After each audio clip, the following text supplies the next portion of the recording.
My name is Magda Kokinos, and I'm a large animal veterinarian. And I'm Kenwin Schreiner, and I'm a public health veterinarian. Dr. Schreiner, as a public health veterinarian, what does biosecurity mean to you? So to me, biosecurity is a really broad term. It really just encompasses all of those things that we and the producers do to keep our animals healthy. Dr. Kokinos, as a large animal veterinarian, what does biosecurity mean to you? Biosecurity is a collection of practices that we can implement on our operations to protect our livestock and prevent any diseases from affecting them or the people that work on them. From a public health perspective, why is biosecurity important to farmers and ranchers? Yeah, absolutely, for lots of reasons. The main one I want to talk about are those diseases that have really high impacts on our agricultural industry. So some of these include foot and mouth disease, people have maybe heard about, or African swine fever has been in the news a lot. These kind of diseases, if we're not able to keep them out of our production herds, they have economic impacts when it comes to billions and billions of dollars. So they really have a terrible impact on farmers, producers, and their livelihood. So very, very important that we have those procedures so that we can keep our country as a whole healthy. How would you advise someone who is planning on hosting an educational event or an engagement event on their property for biosecurity? Yeah, so if you choose to host an event on your property, such as a field day or a grazing school, then you want to make sure that you are providing appropriate personal protective equipment and biosecurity measures to protect your own farm.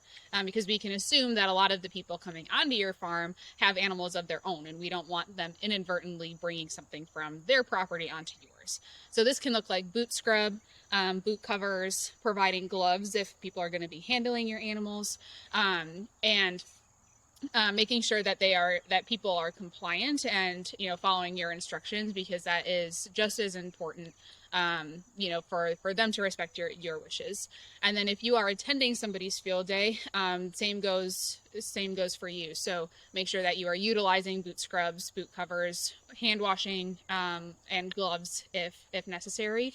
And then making sure that you're wearing different clothing or fully washing your clothing that you wear at the field day before interacting with your animals at home. As a large animal veterinarian, what are zoonotic diseases and why are they important? Zoonotic diseases are any disease that can be transmitted from animals to people, and they're really important when we're talking about livestock, because we are working with these animals every single day, and ultimately we are raising them to consume their products. So whether that is fiber or meat or milk, we need to make sure that we're protecting our human consumers as much as we're protecting our animals. What's your favorite biosecurity tip? So I don't know if I have a tip that's quite as good as Dr. Kokinos's or as specific, but overall, I think the best thing is just to make it easy. So if you have a quarantine space and you have specific PPE, whether it's gloves, masks, etc., or changing boots or washing boots, just make it easy. Post signage as reminders for your employees or for yourself.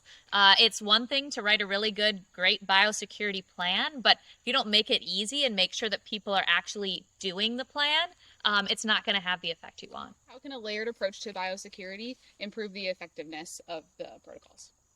Yeah, so just like we talked about before, making your plan simple. If you have multiple steps or multiple easy biosecurity measures, you just have more of a safeguard. So if one of them fails or we skip a step one time, we have other things to fall back on to keep ourselves safe. Versus if we only build kind of one layer of defense, once that fails, the whole system fails. So trying to build some simple steps are going to overall improve the impact of your program. Can you explain what vectors are and how they impact our livestock? Yeah, so vectors tend to be insects. So they are, something that will bite one animal and then transmit it to the next animal that they bite. So in livestock, we often think about flies and ticks and mosquitoes.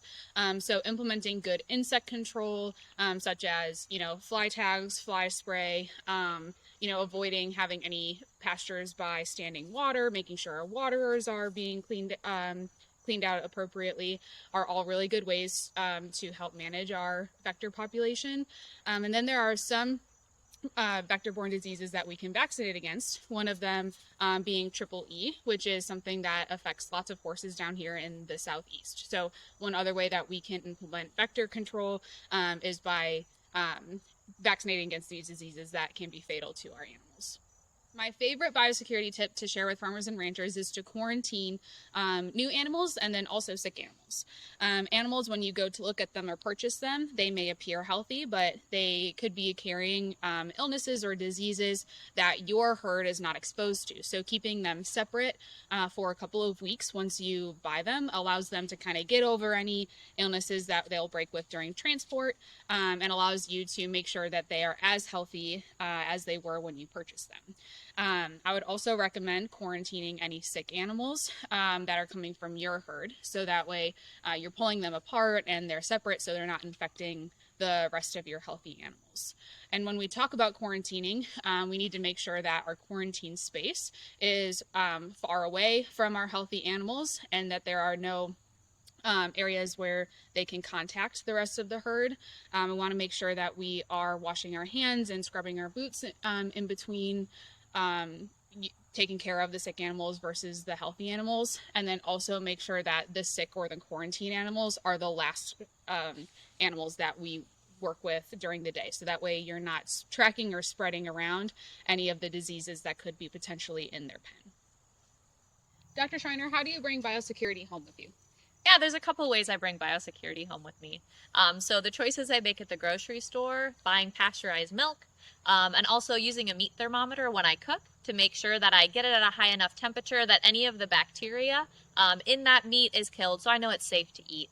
I always make sure to wash my hands before preparing any food, and especially after I've been touching or playing with my pets at home, because we can get diseases from our pets to us.